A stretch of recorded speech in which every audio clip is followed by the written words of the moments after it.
keep our whales active and engaged. SeaWorld's killer whales have inspired generations all around the world, and we're excited to share their story with you today. Killer whales are the ocean's top predator. They use cooperation and communication, not just size and strength, to take their place at the top of the ocean's food. At the bottom are small animals like krill. At the top, the apex predator, the killer whale.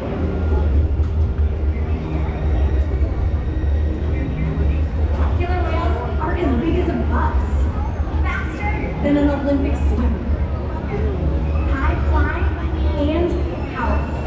We are going to see all of that and more. These behaviors contribute to an environment that's full of enrichment. We spend days, weeks, months, and years building relationships with our whales. This creates trust that allows us to do some amazing things. For example, when you visit the doctor, you present your arm to draw blood, or step on the scales to see how much you weigh. It's much the same with our whales. Today, you'll see the whales moving together in unison. These synchronized behaviors strengthen social bonds and enable them to problem solve as a group. Working together as a team is what makes them the ocean's top predator. Scientifically known as Orcinus orca, more commonly referred to as killer whales, here at SeaWorld we know them as Katina, Nalani, Malia, Trua, and Makayo, our killer whale family. Now Makayo is our youngest whale at 14 years old, and his mother is Katina, who is the leader or the matriarch of our pod here. SeaWorld's animal training techniques creates a language between us and the whales. It's a language of learning through positive reinforcement, encouragement, commitment, and care. Through these techniques and our relationships, the whales learn to trust us, and they even learn to take an active role in their very own health and well-being. Now, one of the first husbandry or healthcare behaviors we'll train the whales is a position in which we would ask for a voluntary blood sample. The whales learn to roll ventrally or upside down and present us with their tail flukes. Not only does this give us a great view of their entire bodies, but it also gives us access to blood vessels, which can be easily seen on the white undersides of these tail flukes. Our veterinarians will collect a blood sample at least once a month, and the whales are trained to remain calm and relaxed throughout the entire procedure. Now, as trainers, we're constantly rubbing down or massaging the whales, whether it's on their backs, their bellies, their pectoral flippers, or even on those tail flukes.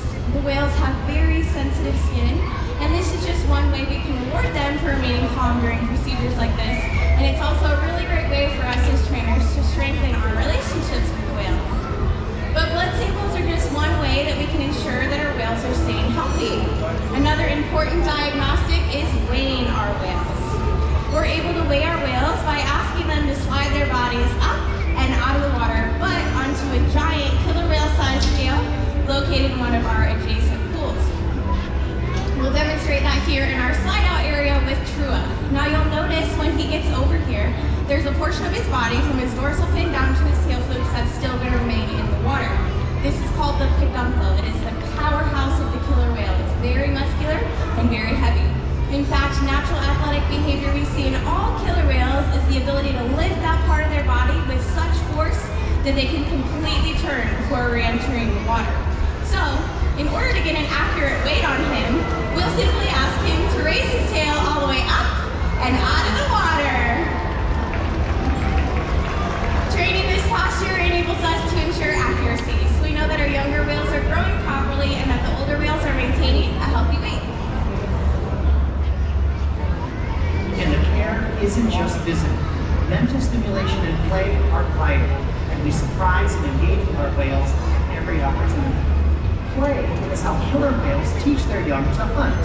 For the adults, play is important too. It seems that they just enjoy having fun. Making time for play is an important part of life for killer whales and for us.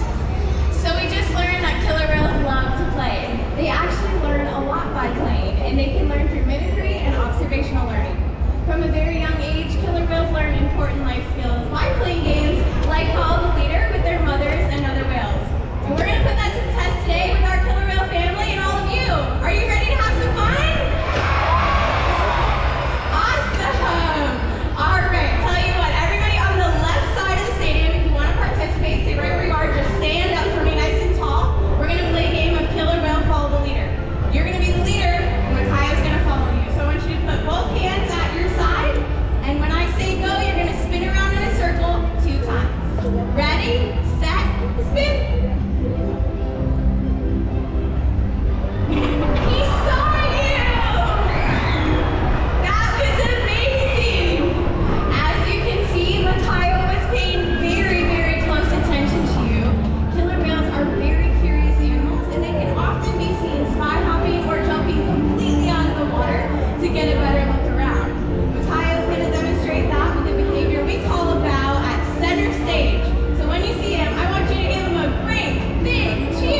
just long enough to catch prey.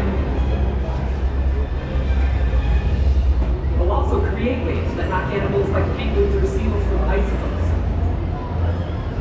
Most importantly, they cooperate, communicate, and coordinate as a team. Here's footage of killer whales corralling a school of herring. A whale dips in and feeds, while the other whales keep the fish together with spikes in their tail fins. So killer whales create waves when they hunt, and they use their powerful tail flips to stun their prey.